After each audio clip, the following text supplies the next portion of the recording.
If this video came across your timeline, it's probably because you're in the same position I was in. Feeling like your life has been controlled by a substance or behavior that you can't seem to break free from. And listen, I know how hard that is, and know when you're in that position that you can definitely feel very alone. So I wanted to share this video to talk about the things that conventional quitting advice just doesn't talk about. Not to say that conventional quitting advice is wrong by any means, but I just want to go a little bit deeper than the surface level. And so I'd just like to share 3 lessons that I've learned on my journey in hopes that it can help you in yours. For context, I am 683 days off of vape addiction, and after 10 years of THC addiction and getting high in the first hour of my day all the way to the last hour, I've now healed my relationship with it. To where I now use it consciously instead of addictively. And in the process of growing through addiction, I have a few things I'd like to share with you, so let's do it. First things first, life is narrative-based.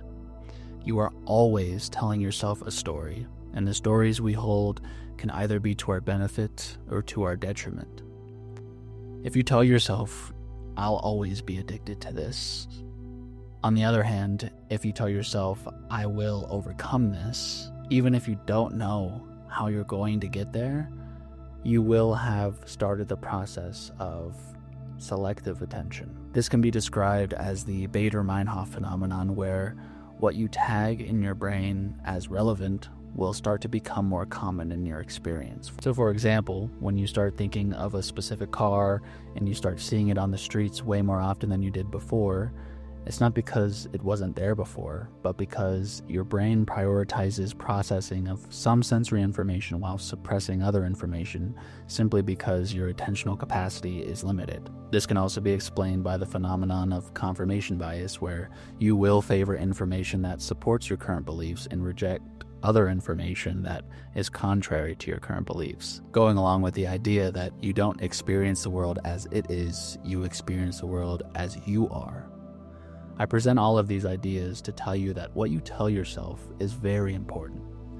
Because I see this all the time when I listen to people talk about wanting to quit, where they will admit to being scared of quitting because they tell themselves that the process of withdrawal is simply unbearable and it would throw their whole life out of order, so it's best to just wait until the perfect time to decide to quit.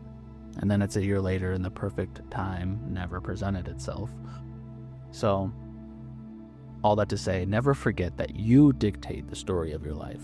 Nobody can do that for you. And just like Henry Ford said, whether you think you can or you think you can't, you're right. Okay, point number 2. Addiction is a gift. In my experience, addiction is the thing that almost everybody experiences, but nobody wants to talk about, because we all fear the judgment that comes along with the badge of addiction, that we're some lazy slob with no self-discipline, but that's actually not true. Addicts are actually super focused, disciplined, reliable, and consistent people.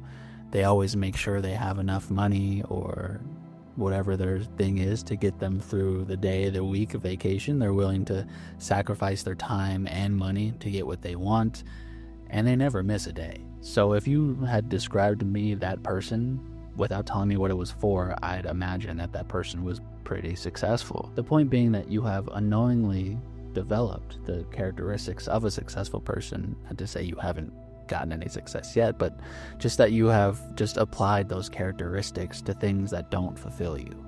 Because consuming will never fulfill you, but creating will. Because as humans, we all feel the need to feel like we're contributing to the people around us and the world in general. Which is why in this day and age where 90% of everything that's marketed to you is telling you to consume, we find ourselves in a crisis of meaning and purpose, especially in our younger generations.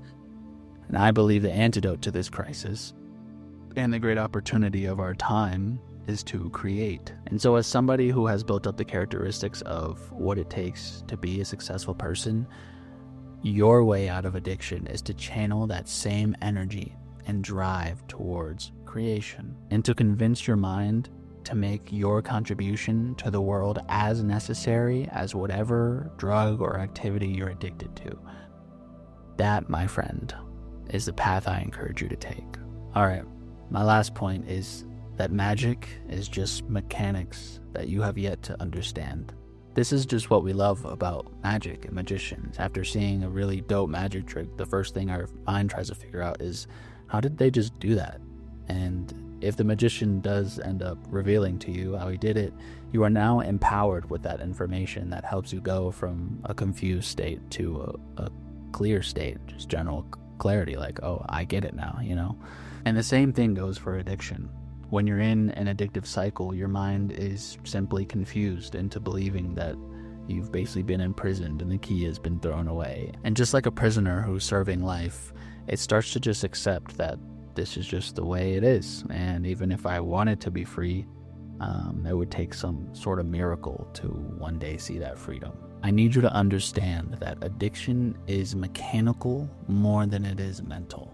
You can argue whether it's more this or that, but it is definitely mechanical as well. But that's not really what I want to talk about here. I want to talk about the mechanics of addiction and the loop that you've been in for so long that you forgot that you were even in a loop. So depending on the substance or activity, the mechanics will be different. So I'm not here to educate you on specific mechanics. Definitely empower yourself with the information. We have YouTube.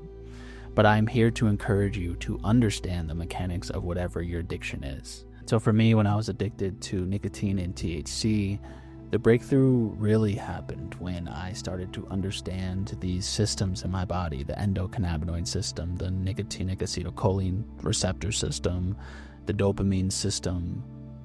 Once I understood what was going on, it was so much easier to address how to heal those systems and create long-term change. Like a wise man once said, once you understand the what and the why, the how becomes much easier. I say this because I know what it's like to quit and feel so stuck and trying to quit multiple times just to end up right back in the same loop and eventually feeling like you can't figure it out or maybe never will figure it out. I know quitting may feel like some magical thing to you right now, but I promise you it's simply just mechanics that you have yet to understand. Understand them and you will break free. So that makes up my 3 lessons.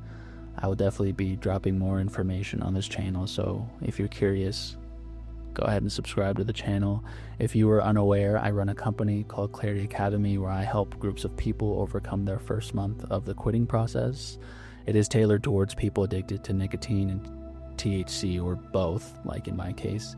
So if you're watching this and you believe that you could use some more information and a community to go along with it in your quit process, check the link in the description and sign up for the waitlist for the next cohort. I would love to be able to help you. If you're watching this and you feel in that stuck place, I promise you, you're not alone and it is possible. So with that being said, I appreciate you for sticking around with me. Until the next one. Peace.